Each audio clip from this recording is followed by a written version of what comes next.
The Celtic manager, Ange Postecoglou, urges patience over further moves in the transfer market. Celtic boss Ange Postecoglou has confirmed the club have made a bid for Dylan Reid, but the St Mirren youngster will go into the club's B team instead of his squad. Celtic's Ismaila Soro joins FC Arouca on loan as midfielder departs Parkhead.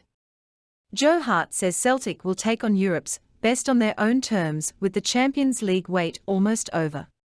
Just stop the silly mistakes then, fella. And wait for it, if a report from Russian outlet RB Sport is believed to be true, Celtic are leading the race for Sweden international Jordan Larsson. Although he might be one of many targets the Hoops have shortlisted ahead of the upcoming term, this transfer story is indeed special given the player's background. All in this morning's Celtic FC news. Celtic boss Ange Postecoglou has confirmed the club have made a bid for Dylan Reid, but the St Mirren youngster will go into the club's B team instead of his squad.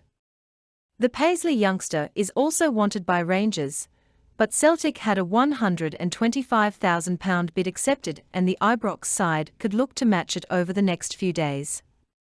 Postecoglou admitted it's not a transfer he is dealing with, and the 16-year-old will go into the B team squad if he does make the decision to make the move to Celtic Park.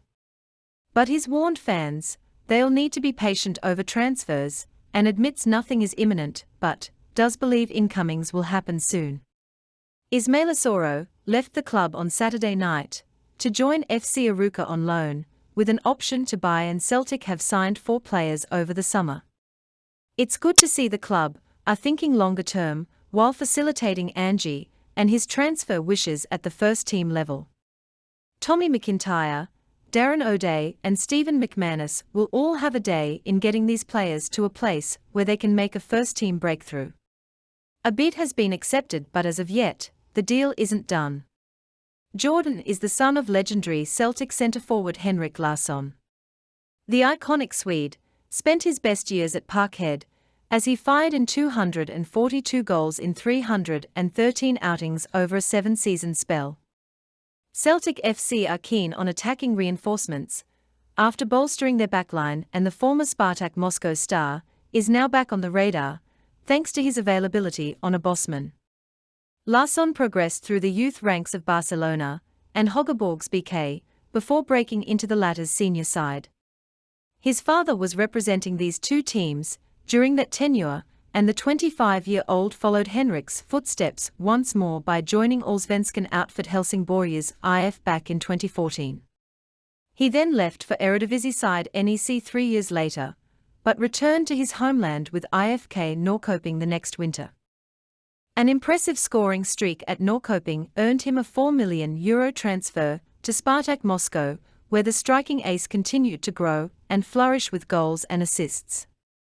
Meanwhile, the Russian-Ukraine war saw Larsson suspending his contract and spending a brief stint on loan with Swedish top-flight side AIK.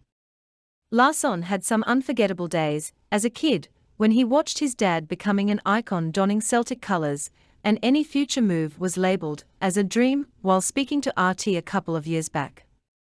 For me, Celtic will always have a special place in my heart. Not that I've played there in that sense, but it was the first place where I saw football, as a young kid going with my mother to see games when my father was playing.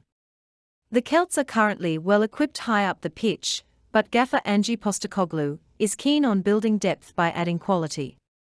Albion Ajeti is not in the manager's plan, whereas Dylan Reid is utilised as a wide attacking option due to his tireless run. Kyogo Furuhashi and Georgios Giakoumakis are more than capable of spearheading the attack, but the inclusion of Larsson would introduce flexibility, considering his sharpness across the front line. The centre-forward is a free agent who wants to get his career back on track, and Celtic, therefore, must explore the emotional angle for a gamble that might prove worthy with time.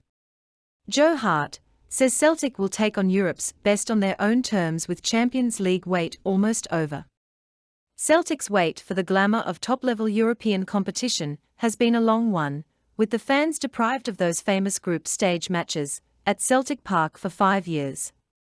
Their wait will soon be over, as will Hart's, who has gone even longer without tasting the business end of the Champions League. The Celtic keeper was at Manchester City in 2016 when he last turned out in the competition proper, losing 1-0 over 2 legs to Real Madrid in the semi-final. Aspirations of reaching such a stage may well be beyond Celtic these days, with Ange Postecoglou and his men having the odds stacked against them in the group stage due to seedings. But that doesn't mean they can't relish the challenge of taking on such opponents. Certainly, that is the view of Hart, who states that no matter who is drawn out of the hat to face them next month, be that Real Madrid, former club Manchester City or anyone else, Celtic will go out and play their own game, and take on the best the continent has to offer on their own terms. Look, we aren't going to get much choice, especially with us going into pot 4, Hart said. There's not really an unheard of team, the only teams that might have been slightly less well known are going to be in our pot anyway. So, we'll need to play them, the big teams.